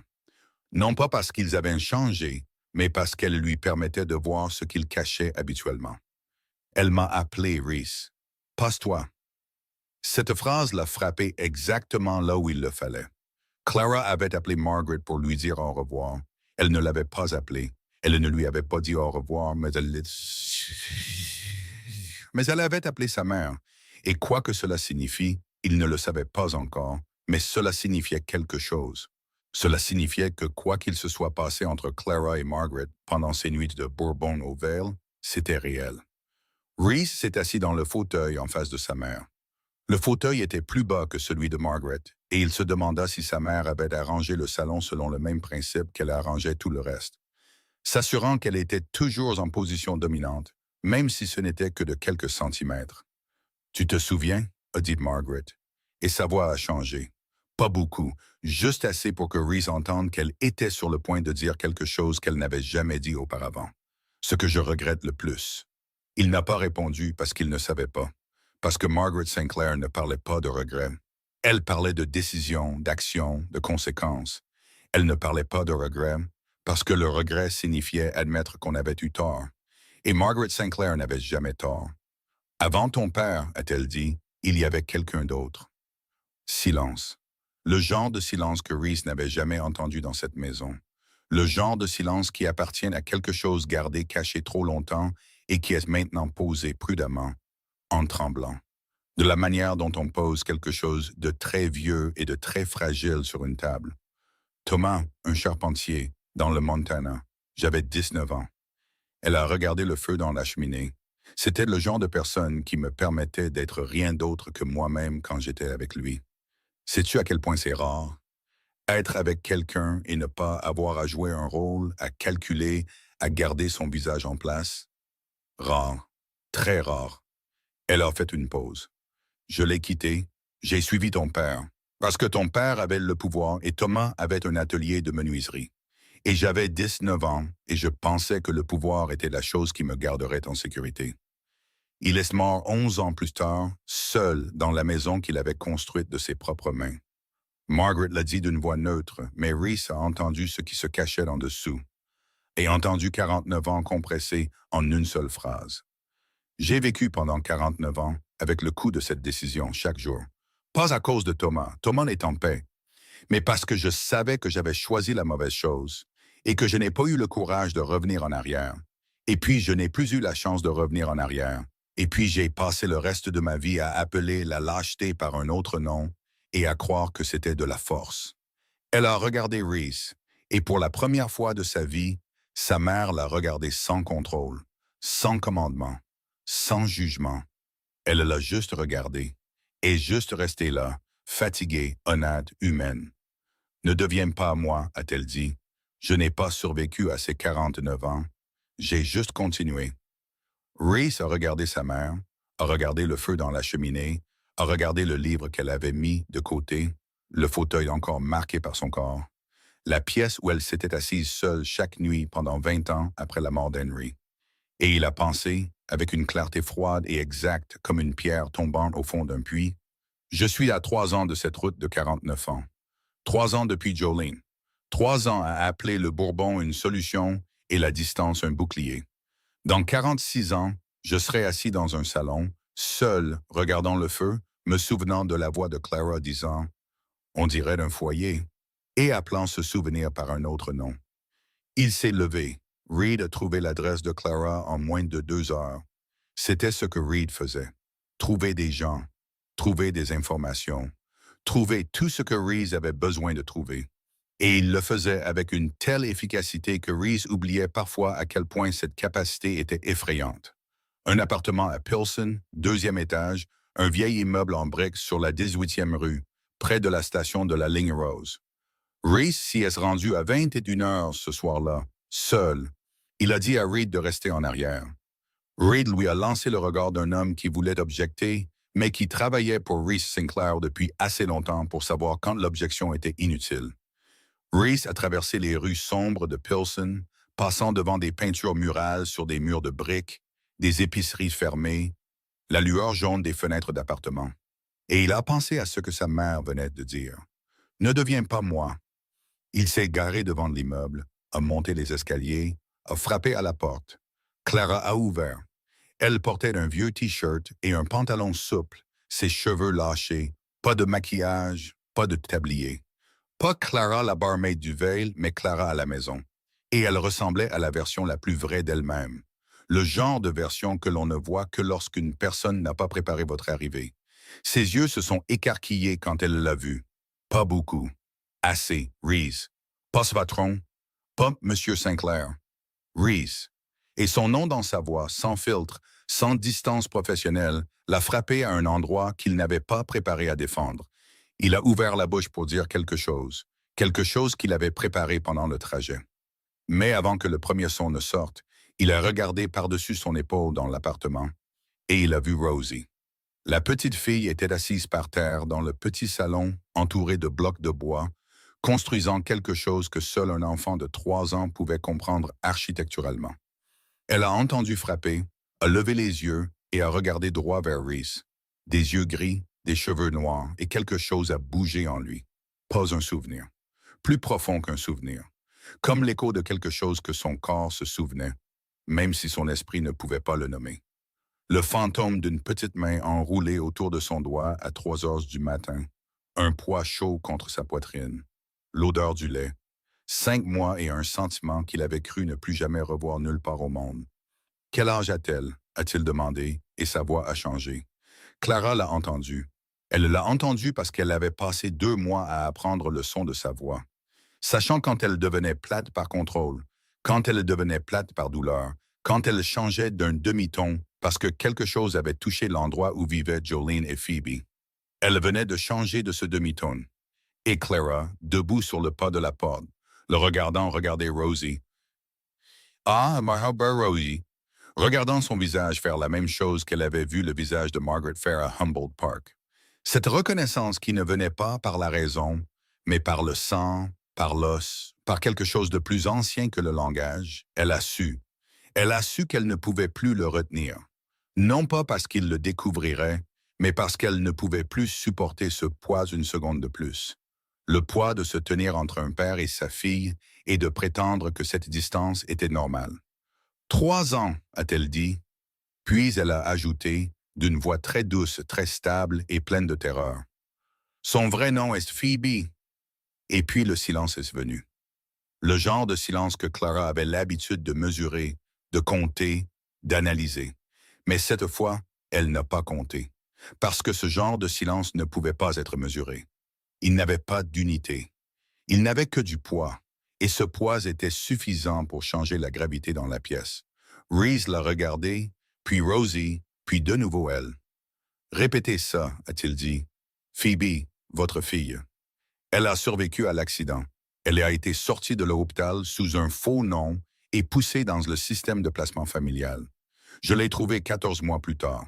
Je l'ai adoptée légalement. Elle s'est arrêtée, puis elle lui a tout raconté. Naomi, sa sœur, journaliste d'investigation.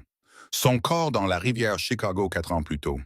L'affaire classée en 48 heures. Clara croyait que la famille Sinclair était derrière tout ça. Elle avait passé 3 ans à planifier sa vengeance. Elle avait étudié Margaret, trouvé les dossiers sur Thomas, su quelle phrase l'atteindrait. Elle avait utilisé Rosie pour se rapprocher de Margaret, et par Margaret pour se rapprocher de Reese. Elle était venue au Vale non pas pour préparer des cocktails, mais pour détruire la famille Sinclair de l'intérieur. Chaque phrase est tombée dans le petit appartement comme une pierre tombant dans l'eau. Et elle a regardé le visage de Reese changer avec chacune d'elles. L'a vue passer de la confusion à la compréhension, puis à quelque chose de plus froid que la compréhension. Quelque chose qu'elle a reconnu parce qu'elle l'avait vu en lui pendant ses premières semaines au veille. Le masque, le béton, le contrôle qu'il mettait en place quand le monde le frappait trop fort et qu'il avait besoin de temps pour décider comment il allait réagir. « Vous êtes venu pour me détruire », a-t-il dit, sa voix parfaitement calme, complètement brisée en dessous. « Oui, et ma fille était un outil. Au début. » Clara n'a pas détourné le regard. Au début, oui, et puis elle est devenue ma fille. Et puis vous êtes devenu. Elle s'est arrêtée. Elle n'a pas fini parce que finir aurait signifié admettre quelque chose qu'elle n'avait pas le droit d'admettre. À ce moment-là, dans cette pièce, devant l'homme à qui elle venait de dire qu'elle était venue pour le détruire. « Sortez », a dit Reese. 2 mots. Voix contrôlée, visage contrôlé. Cruel à cause de ce contrôle. Clara a pris Rosie dans ses bras. L'enfant a enroulé ses bras autour du cou de Clara, a attrapé ses cheveux dans son poing, ne comprenant rien, sauf que maman la tenait et que c'était suffisant. Elle a franchi la porte. Elle n'a pas regardé en arrière. Elle a descendu les escaliers et sorti dans la rue, portant sa fille à travers la nuit de février à Chicago. Et elle n'a pas pleuré parce que Clara Whitmore ne pleurait pas. Clara Whitmore faisait des plans. Clara Whitmore continuait d'avancer. Elle est allée dans un motel dans la banlieue sud, a payé en espèces et couché Rosie sur le lit, puis s'est assise par terre dans la petite salle de bain avec la porte fermée pour que la petite fille n'entende pas. Et ce n'est qu'alors qu'elle a pleuré. Pendant que Clara était assise sur le sol de la salle de bain de ce motel, de l'autre côté de la ville, Reed a posé un dossier sur le bureau de Reese. Reed n'a pas demandé ce qui s'était passé à Pilsen. Il a regardé le visage de Reese et a su que demander serait une erreur. Au lieu de cela, il a dit « J'ai trouvé ça en enquêtant sur Clara Whitmore, mais ça ne la concerne pas. C'est à propos de Jude. Jude Sinclair, le cousin de Reese, 33 ans. Un homme qui avait passé toute sa vie dans l'ombre de Reese et appelait ça de la loyauté, tout en nourrissant autre chose en dessous. Reed avait suivi le fil de Naomi Whitmore, la journaliste à son enquête, au réseau de blanchiment d'argent, à la cinquième couche de Sociétés Écrans. Et là, il n'avait pas trouvé Sinclair. Il avait trouvé Jude. Jude travaillait avec Stephen Kessler, le plus grand rival de la famille Sinclair. Il lui fournissait des informations internes et partageait les bénéfices de transactions clandestines dont Reese ne savait rien. Naomi Whitmore avait découvert cet arrangement. Stephen avait ordonné sa mort. Et plus profondément, plus sombrement, à l'endroit où Reed avait dû creuser le plus fort pour l'atteindre, c'était Jude qui avait donné à Stephen l'emploi du temps de Jolene. Jude avait dit à Stephen exactement quelle route Jolene emprunterait, quel jour, à quelle heure. Stephen avait organisé l'accident. Le même ennemi qui avait tué la sœur de Clara avait aussi tué la femme de Reese. Le même traître au sein de la famille avait causé leurs deux pertes. Clara et Reese, sur les côtés opposés de la même blessure, avaient été coupés par le même couteau. Reese a lu le dossier. Son visage n'a pas changé. C'était la partie la plus effrayante. Ce qui est arrivé à Jude Sinclair après cette nuit n'est pas raconté ici. Non pas que cela ne se soit pas produit, mais parce qu'il y a des choses qui vivent du côté obscur d'une histoire que le conteur choisit de ne pas éclairer. Il suffit de dire ceci. Jude n'était plus un problème. Stephen Kessler, lui, l'était toujours. Et Stephen savait pour Rosie. 3 jours. Il a fallu 3 jours à Reese. 3 jours pendant lesquels il n'est pas allé au Vale, n'a pas appelé Reed, n'a pas signé de paperasse, n'a pas donné d'ordre, n'a rien fait d'autre que de s'asseoir dans le penthouse sur Michigan Avenue et de regarder la ville de Chicago comme si c'était un problème dont il ne trouvait pas la réponse. 3 jours à vivre avec 2 vérités qui se heurtaient dans sa poitrine et refusaient de s'installer. La première vérité, Clara Whitmore était venue pour le détruire. Elle avait étudié sa famille, manipulé sa mère, utilisé sa fille, la fille qu'il croyait morte, comme un outil. 3 ans de tromperie. La deuxième vérité, sa fille était en vie. Phoebe était en vie. Et la personne qui avait élevé Phoebe pendant 3 ans, qui avait porté Phoebe aux urgences à 2 heures du matin, qui avait chanté pour Phoebe quand elle avait de la fièvre, qui avait laissé Phoebe s'accrocher à ses cheveux pendant qu'elle dormait, cette personne était Clara. Il voulait la haïr.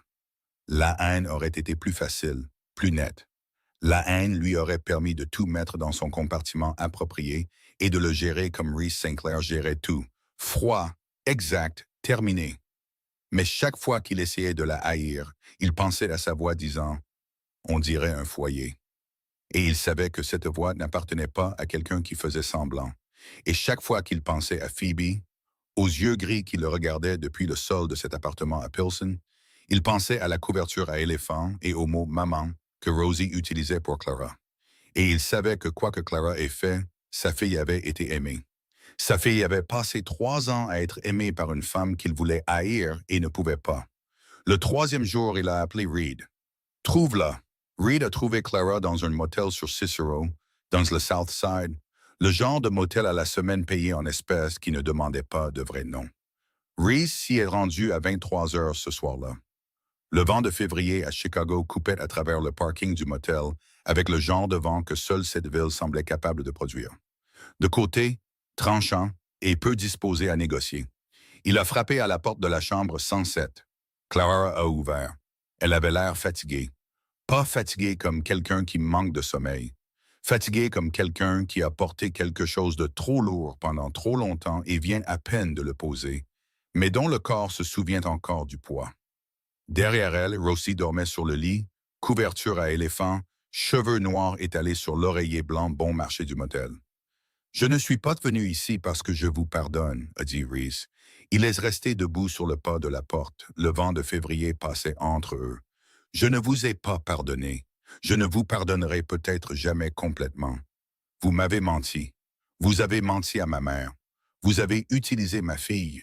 Vous êtes venu à moi avec l'intention de me détruire et je vais porter ça très longtemps. » Il a fait une pause. Clara n'a rien dit. Elle se tenait sur le pas de la porte et écoutait complètement, sans baisser la tête, sans détourner le regard, sans jouer le remords, simplement debout là et encaissant chaque mot parce qu'elle savait qu'elle méritait de les encaisser. « Mais je suis aussi venu ici parce que vous avez élevé ma fille pendant 3 ans, a-t-il dit. Vous l'avez tenue quand elle avait de la fièvre. Vous lui avez acheté cette couverture à éléphant. Vous l'avez laissé tenir vos cheveux quand elle dormait. Vous l'aimez. Il l'a regardé. Ne me dites pas que vous ne l'aimez pas, parce que j'ai vu la façon dont vous la regardez et je sais ce que ce regard signifie. Clara n'a pas dit qu'elle n'aimait pas Rosie parce qu'elle ne mentait plus, et c'était la seule vérité dont elle était complètement certaine. Et je suis venu ici, a dit Reese, et sa voix a changé, pas plus douce exactement, mais plus honnête, la couche de béton s'amincissant juste assez pour que ce qui se trouvait en dessous apparaisse. Parce que quand vous êtes parti, le silence a changé de qualité. Le veille était toujours le veille. Le bar était toujours le bar. Le bourbon était toujours du bourbon. Mais le silence était différent et je ne savais pas, jusqu'à ce que vous disparaissiez, combien de sortes de silence il y avait. Il a fait une pause. Le vent a de nouveau soufflé. Rosie respirait régulièrement sur le lit derrière elle. J'aimais mieux le genre de silence qui vous contenait. Clara se tenait sur le pas de la porte d'un motel bon marché à la périphérie sud de Chicago. Le vent de février dans ses cheveux, sa fille endormie derrière elle. Et l'homme qu'elle était venue détruire se tenait devant elle, disant qu'il aimait le genre de silence qui la contenait. Et elle a pensé que c'était le moment dans une histoire où elle dirait quelque chose de parfait, quelque chose digne du moment. Mais elle n'était pas dans une histoire. Elle était sur le parking d'un motel et la seule chose à laquelle elle pouvait penser était la plus simple. « Vous devriez entrer », a-t-elle dit. « Il fait froid. » Est-ce une invitation? C'est une observation pratique, a-t-elle dit. Alors, oui, c'est une invitation. Il est entré. La porte s'est refermée derrière lui, coupant le vent de février, et la petite chambre de motel avec son lit bon marché, sa faible lampe jaune et son enfant endormi sous la couverture à éléphant est devenue, à ce moment-là, suffisante. Ils se sont assis dans les deux chaises en plastique près de la fenêtre et ont parlé jusqu'au matin. Paul passe doucement. De la manière dont les gens parlent quand un enfant dort à proximité et qu'ils ne veulent pas le réveiller, mais ne veulent pas non plus s'arrêter. Reese lui a parlé du dossier que Reed avait trouvé, de Jude, de Stephen Kessler, de la vérité que la famille Sinclair n'avait pas tué Naomi, que le traître au sein de la famille Sinclair avait tué Naomi, le même traître qui avait tué Jolene, avec le même ennemi extérieur arrangeant les deux morts. Clara a écouté et elle a compris, lentement puis d'un seul coup, qu'elle avait passé 3 ans à haïr le mauvais homme, que Reese avait été blessé par la même lame qui l'avait coupé, qu'il se tenait des deux côtés de la même blessure. Elle n'a pas dit « Je suis désolé ». Elle avait dit « Désolé » assez de fois. Au lieu de cela, elle a dit « Naomi méritait de connaître la vérité, Jolene aussi ». Reese l'a regardé et a hoché la tête. Et c'est là que quelque chose a commencé. Pas de l'amour, pas encore. Il était trop tôt pour l'amour quand 3 ans de tromperie se dressaient encore entre eux et que les os de 2 femmes mortes reposaient encore sous tout. Mais quelque chose d'honnête, quelque chose qui pourrait, avec assez de temps et de patience, devenir une fondation. Le lendemain matin, Reese a appelé Margaret. Il a dit 3 choses. 1. Phoebe est en vie. 2. C'est une longue histoire et je t'expliquerai quand je te verrai. 3. Stephen Kessler. Silence au bout du fil. Puis Margaret a dit, d'une voix que Reese a reconnue comme celle de Maggie Dawson de Kalispell, pas de Margaret Sinclair de Chicago. La voix qu'elle utilisait quand les choses avaient dépassé la frontière du contrôle et qu'elle était revenue à la version originale d'elle-même. Ramène cette petite fille à la maison. Puis elle a raccroché et a passé un autre appel, un seul. Pendant 20 ans, Margaret Sinclair avait construit un réseau de relations comme Thomas construisait des maisons. Solidement, patiemment, avec des matériaux destinés à lui survivre. Elle connaissait des juges. Elle connaissait le commissaire de police. Elle connaissait 3 sénateurs par leur prénom. Elle connaissait les gens dont même Stephen Kessler avait besoin pour survivre. Un appel téléphonique. 24 heures. Stephen Kessler a perdu tous ses alliés, tous ses comptes, toutes les relations protectrices qu'il avait bâties en 2 décennies. Il les a perdus non pas par les armes, non pas par la violence, mais par quelque chose de bien plus puissant. Une femme de 68 ans qui venait de découvrir que sa petite fille était en vie et n'était pas d'humeur à la pitié.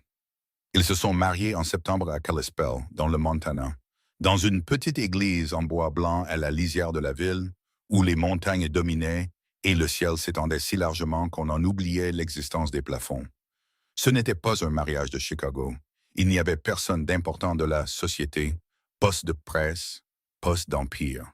Seulement Margaret, Reed, Gemma, June et une petite fille de 3 ans nommée Rosie, tenant un bouquet de fleurs sauvages dans ses 2 mains. Avec le sérieux absolu des enfants à qui l'on a confié une tâche qu'ils décident d'être la chose la plus importante au monde.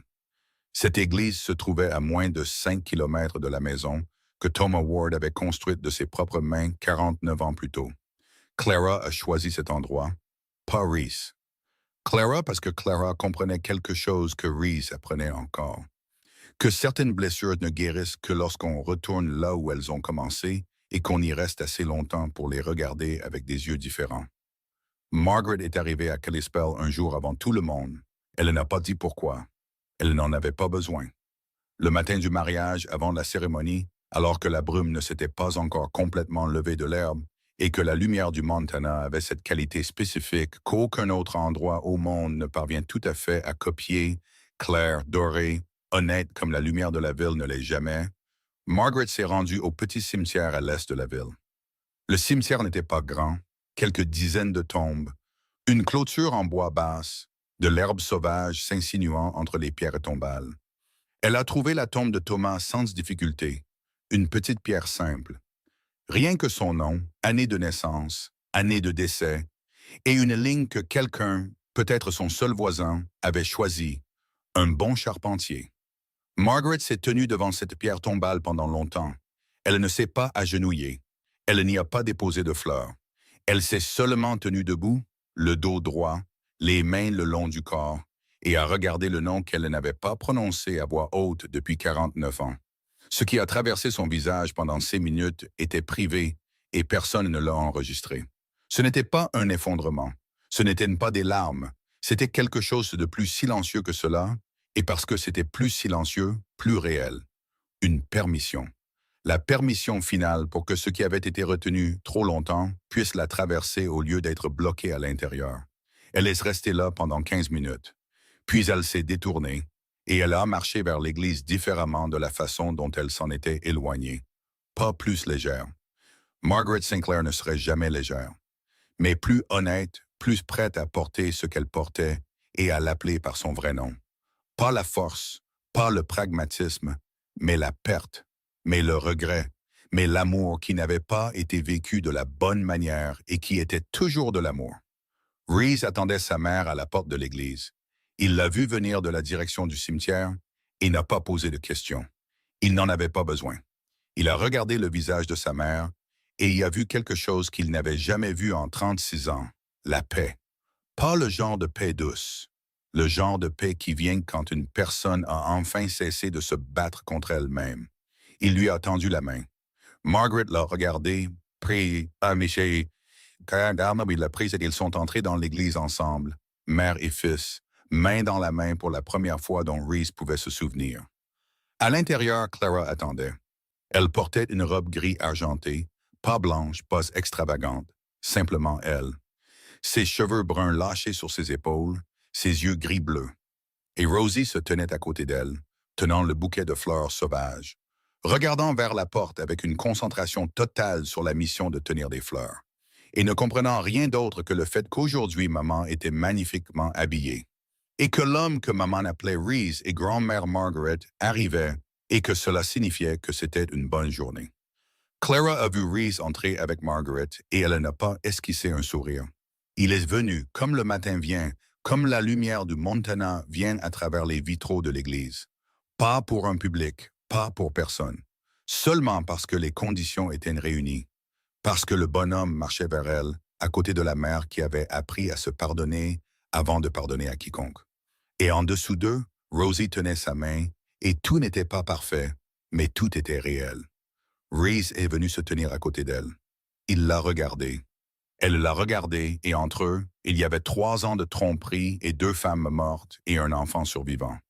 Et une grand-mère qui s'était tenue devant la tombe de l'homme qu'elle avait autrefois aimé ce matin-là. Et un bar dans le West Loop où tout avait commencé avec 6 mots. Tout cela se tenait entre eux et cela ne disparaissait pas. Cela ne disparaîtrait jamais complètement. Mais ils se tenaient là, de l'autre côté, et c'était suffisant. Reed se tenait au deuxième rang, en costume, l'air mal à l'aise comme le sont souvent les hommes plus habitués à tenir des armes qu'à tenir des fleurs lors des mariages. Gemma était assise à côté de June, en pleurs, et June ne pleurait pas, mais ses yeux brillaient, de la manière dont Clara savait que cela signifiait qu'elle ressentait tout ce qu'elle n'admettrait jamais à voix haute. Margaret était assise au premier rang, Rosie sur ses genoux, la petite main de l'enfant agrippant le col de son pull en cachemire, et Margaret Sinclair, la femme qui n'avait pas pleuré depuis les funérailles de son mari 20 ans plus tôt, n'a pas pleuré aujourd'hui non plus. Mais elle a serré Rosie plus fort que d'habitude, et c'était son langage. C'était sa façon de dire tout ce que 49 ans ne lui avaient pas permis de dire. Après la cérémonie, dans la lumière de l'après-midi du Montana tombant en biais à travers la vallée et transformant l'herbe en or, Clara se tenait à l'extérieur de l'église et regardait Reese soulever Rosie sur ses épaules. La petite fille a ri clair et fort, le genre de rire que Jolene aurait eu si elle avait été là. Et Reese a ri avec elle, et c'était la première fois que Clara le voyait rire pour de vrai. Pas presque rire, pas l'ombre d'un rire, mais rire complètement, de tout son visage. Et cela l'a changé. Cela l'a changé entièrement. Et Clara a pensé, c'est le visage que Jolene aimait. C'est l'homme d'avant les 3 ans d'obscurité. Et elle s'est promis de protéger ce visage, de le garder en vie. Ils ne sont pas retournés à Chicago tout de suite. Ils sont restés à Kalispell pendant 3 jours de plus. Et chaque matin, dans la petite maison que Clara avait louée à la lisière de la ville, elle se réveillait avant Reese. Elle préparait le café. Elle se tenait à la fenêtre de la cuisine, regardant les montagnes du Montana dans la lumière matinale. Et quand Reese descendait, les yeux encore endormis, les cheveux en désordre, sans costume, sans masque, ressemblant à la version de lui-même que seule elle pouvait voir, pas le patron, pas Sinclair, juste Reese, elle disait « Bonjour ». Juste ça. Rien d'ancien. Pas de dialecte oublié. Rien de sacré. Seulement 2 mots dans sa voix chaque matin pour la bonne personne. Et c'était suffisant. Il y avait une sorte de silence entre 2 personnes qui ont traversé assez de choses ensemble. Tromperie, perte, vérité, pardon qui n'est pas terminé et ne le sera peut-être jamais. Ce genre de silence n'est pas vide. Il est plein, plein de la manière dont une pièce est pleine quand la bonne personne est à l'intérieur. Et chaque matin, où qu'ils soient, Chicago ou Montana ou n'importe où, la vie pourrait les emmener, Clara disait « Bonjour » et Reese l'entendait, et tous les deux savaient que ces 2 mots n'étaient pas seulement une salutation. Ils étaient une promesse. Une promesse qu'aujourd'hui, je suis toujours là. Aujourd'hui, je te choisis encore. Aujourd'hui, en vaut encore la peine. Merci d'avoir écouté cette histoire du début à la fin. Si une partie de celle-ci vous a marqué, la mer debout devant une vieille tombe dans le Montana, la traversée nocturne de la moitié de Chicago ou le salut matinal qui n'avait pas besoin d'une langue ancienne pour être sacré, alors laissez-nous un commentaire et partagez-le avec nous. Cette histoire nous rappelle que parfois, le plus grand courage n'est pas de tenir une arme ou de construire un empire, mais d'oser ouvrir son cœur quand tout en vous s'est habitué à rester fermé. D'oser dire la vérité quand mentir serait tellement plus facile. Et d'oser aimer à nouveau quand on sait pertinemment que l'amour signifie qu'on peut perdre. Qu'est-ce que cette histoire vous a fait ressentir? Avez-vous déjà gardé quelque chose trop longtemps et l'avez-vous appelé par un autre nom? Quelqu'un vous a-t-il déjà dit quelque chose de simple qui a changé votre façon de voir les choses? Partagez-le avec nous dans les commentaires. Nous lisons absolument chacun d'entre eux et nous voulons entendre ce que vous ressentez au plus profond de votre cœur. Si cette histoire vous a touché, appuyez sur le bouton j'aime, partagez cette vidéo avec les personnes que vous aimez et abonnez-vous à notre chaîne pour entendre de nouvelles histoires chaque jour. Nous vous souhaitons à tous qui regardez cette vidéo une bonne santé, une vie joyeuse et la paix au quotidien. Au revoir et à bientôt dans la prochaine vidéo.